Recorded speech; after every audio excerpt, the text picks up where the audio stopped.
Good afternoon and welcome to another episode of the Keswick Ripple Podcast. My name is Jim Lang. I'm the Director of Guest Services here at America's Keswick.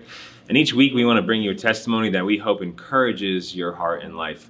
One of the most dynamic parts of our ministry is that when a man or woman comes to one of our programs and is radically changed by the gospel of Jesus Christ, they are sent out to their churches, their communities, and God uses them in a mighty way. And so today we have a very special guest, our everyone's favorite Director of Housekeeping, Bill Johns. And so, Bill, thank you for taking some time to share with everyone a little bit of your story. And so, why don't you start out? Because if I'm honest, I can't even imagine this. But what was Bill Johns like before coming to the colony? That's a good question. As you know, when we come into the colony, yourself, myself, we have to write a letter as to why you want to come into the colony. Well, I have my letter from 18 years ago, which pretty much tells you what my life was before colony. And if you don't mind, I'd like to read that. And it says, "To whom it may concern, I am writing this letter as requested by the Colony of Mercy to please acknowledge my need as an active addict whose addiction has beaten me down mentally, physically, and most important, spiritually. I have had great experienced a lot of loss during my active addiction, and I just don't want to live that life as an addict anymore. I am a 50-year-old man who now knows what destruction towards self, loved ones my addiction has created. I've lost a 20-year-old marriage, and I know my addiction played a big part of that. I know I'm going to die. It's just a matter of time. I thought I wanted to. I just kind of gave up on life. The past few months, I've had great difficulty in staying clean, and I've stayed in my addiction. In the past 8 years, I've lost count of the times that I've OD'd and just how very unmanageable my life has become. My 2 children are no longer in my life on a daily basis, and I've become a father that I told myself I would not become. I would like very much to be the father that they deserve and be the power of example that they can look up to and respect. As stands now, I'm far from that father, and it hurts. I know that God does not want this lifestyle for me. In fact, I don't know what His will is for me. I just pray that His will and not mine be done. Respectfully yours, William C. Johns." That was my life pretty much before the colony. Wow, and that was 18 years ago. 18 years ago. And so how did you're living a life of addiction, you're down, how did you hear about the colony, and what kind of finally made you decide, okay, I have to go? All right, so back in February of 2002, I was struggling with my addiction. I was getting ready for retirement with New York City Sanitation Department. And I actually made my retirement, and that was a God-given. And in July of 2002, I'm still in my addiction, and I'm at a loss. You know, I'm still going to NA meetings. I'm just trying at all costs to try to stay clean. And I guess I want to say desperation, I called my mother up. And she lives in Jersey. In fact, she lives about a mile down the road. And I said, "Listen, Mom, I'm really having a problem here. I can't stay clean. And I need to do geographic. I need to change and just try to change in my move." And she ended up having me stay with them for a couple of months. And their next door neighbor, Pastor Jack Carhart, who was involved with Keswick, I guess back in the 80s, Pastor Jack Carhart told me about the Colony of Mercy and the Monday night meeting that they were having at the chapel at the time. And I started showing up at the Monday night meetings. And as a few weeks went by, I said, "You know what? I really need to do something different." You know, and I put in my application for the Colony of Mercy. And November of 2002 is when I entered the Colony of Mercy. Wow. And so while you're in the colony, God just does an amazing work in each of our lives. And so what is like the main thing that God kind of pressed on your heart while you were here during that time? Well, I came into the colony and I wasn't a believer at the time. And And quite honestly, I remember being in a few weeks into the program, and I'm just like scratching my head, saying like, "What am I doing here? What am I doing here?"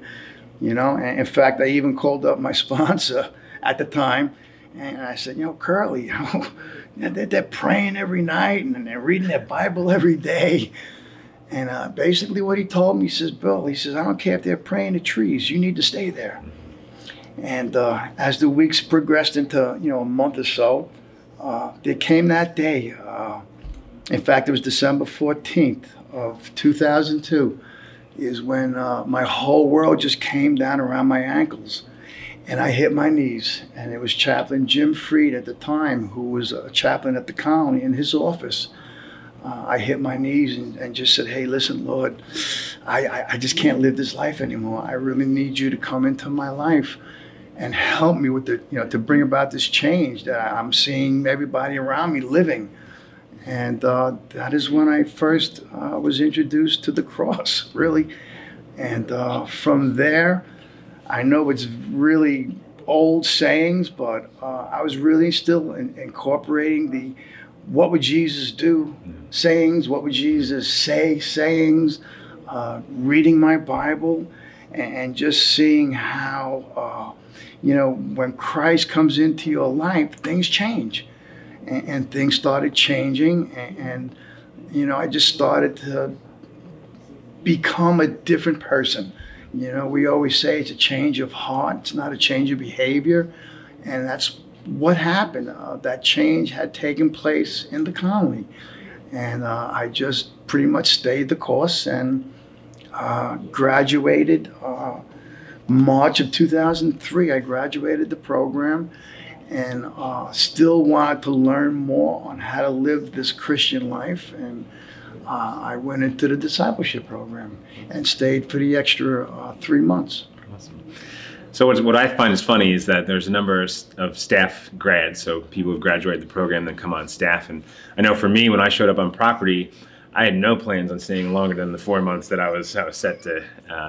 And yet here I sit. And so why don't you tell everyone how you ended up becoming a staff member here? I tell you what, I will share with you this, and it's my life verse, Proverbs 16:9. "Many are the plans in a man's heart, but the Lord determines his footpath." I'm ready to go. My completion of discipleship program is coming to an end, and I have plans because I'm $87,000 in debt from my addiction, and my plans are I'm going to go back to New York, and I'm going to get involved with the Dock Builders Union and make all this big money. And at that time, a person who had been working in SML in that building decided to leave, and they said, "Hey, Bill, would you like to stay on and work alongside?" The woman at the time, Miss Ingrid, she was a godly woman, and she really put in a lot into my life. In fact, she gave me my Bible when I graduated.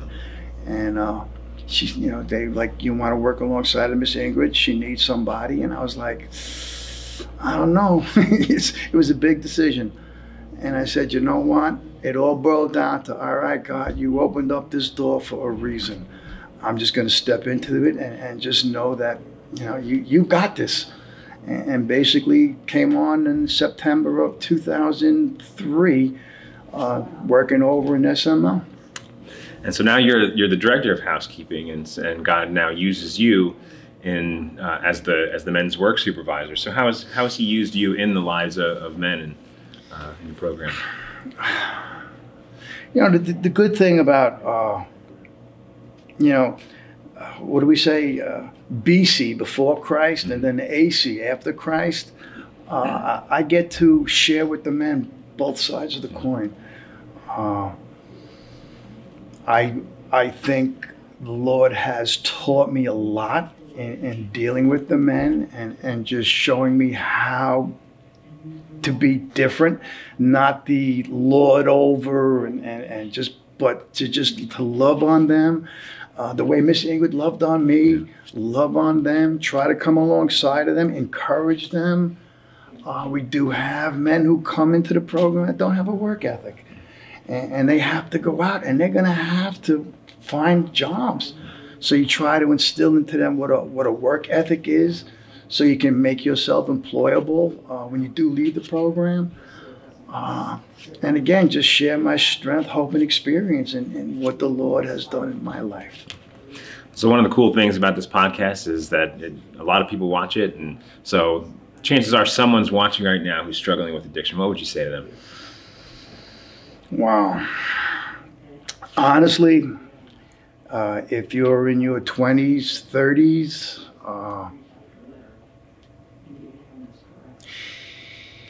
it's time to make a decision. If you're living in your addiction, it's time to make that decision that, you know what, I got to do something different. Because if not, chances are, if you continue in that lifestyle, you got a lot of heartache waiting for you. For those who are 40, 50, and have pretty much experienced the loss and everything, I would say, hey, it's time. You know, we read in Psalms 24:8, taste the Lord and see that he is good. And for those who find refuge in him are blessed. And that is true. I mean, that is very true. It was true in my life.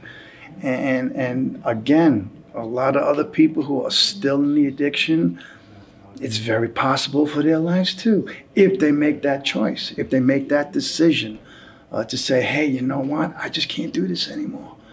One of the steps we had in the program way back was, you've made that decision to turn your will and your life over to the care of God, is how you understood him through the work that took place on the cross.